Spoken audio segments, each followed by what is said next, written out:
Cancers, welcome back to my channel.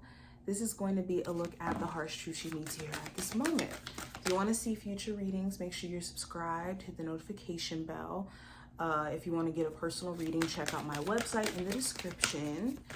And let's see what's going on. Okay, first card we have is Love Abroad, or Abounds, excuse me, I said Love Abroad. Love Abounds. Okay, so this does talk about you having genuine love coming into your life, or an opportunity at genuine love, period. And this is going to require you to have an open heart chakra, or open heart, period. Bad relationships make us harden. That's why we really want to be mindful of how long we allow certain people to drag us through things, because it builds up certain synapses within our brain and within how we operate that makes us want to protect ourselves from experiencing disappointment again. That's why there could be these moments where you're like, you know what? I don't want to date anymore. I think I'm just going to be alone.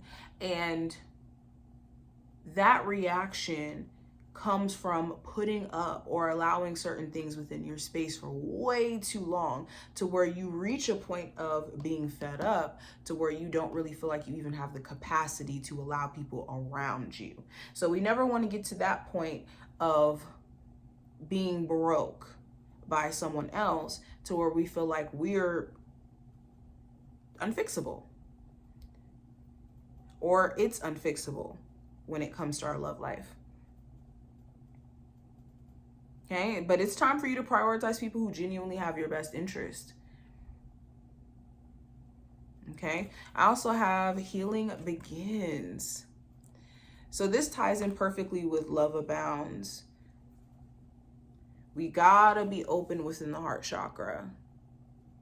We gotta be open within the heart chakra, where we allow ourselves to be transcendent beyond our experiences, because the only reason why we go through them is because we're learning.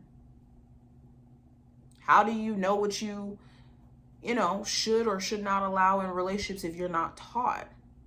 You learn by experience.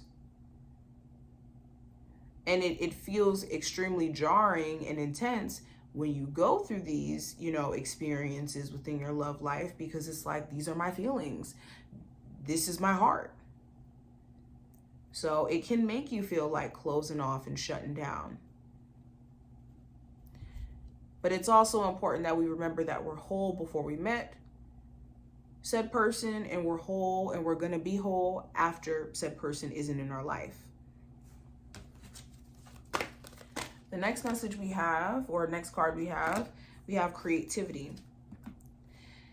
So when it comes to your creative side, make sure you're not putting it behind a paywall in a sense where you only feel like it's conducive or it makes sense to be creative if there's some sort of money or gain to take from it. Allow yourself to flow naturally when it comes to your sense of creativity, and let opportunity flow from that. But don't let you, slowing down in a creative sense be because there's some sort of, results that you're expecting around the financial piece that you don't even think that creating is worth it. And what fun is that? To be given a gift like that from God and then don't express it just because money doesn't validate the talent or the gift. We also have well-deserved reward.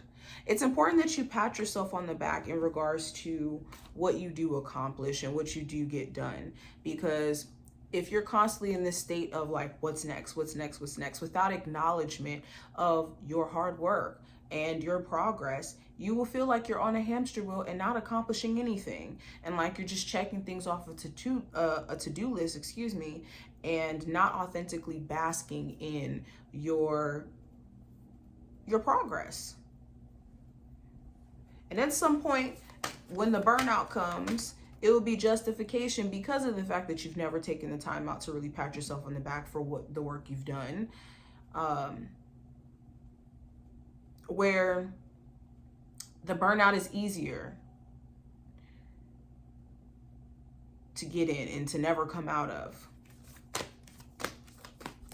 Now, we have surrendering to the journey, release control. So yeah, it's important that you're not trying to It's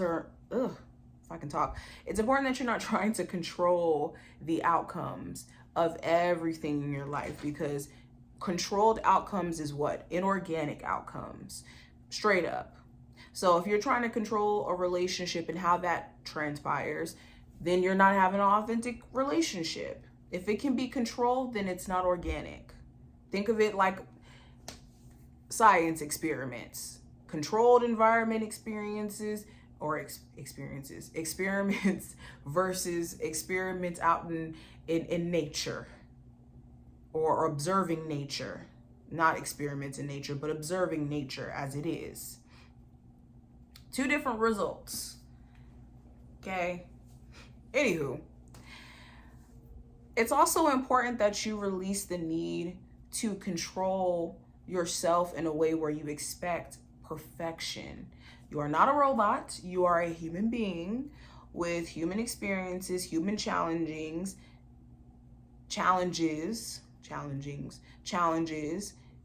to overcome. Nothing wrong with that.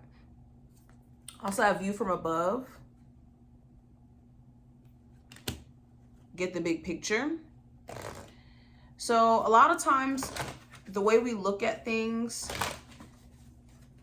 is so much from a narrow perspective.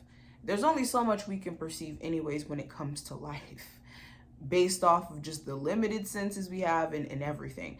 But we got to see things from a higher point of view, a higher perspective. Especially if you want to go big, we got to view things from a big perspective. We got to think big.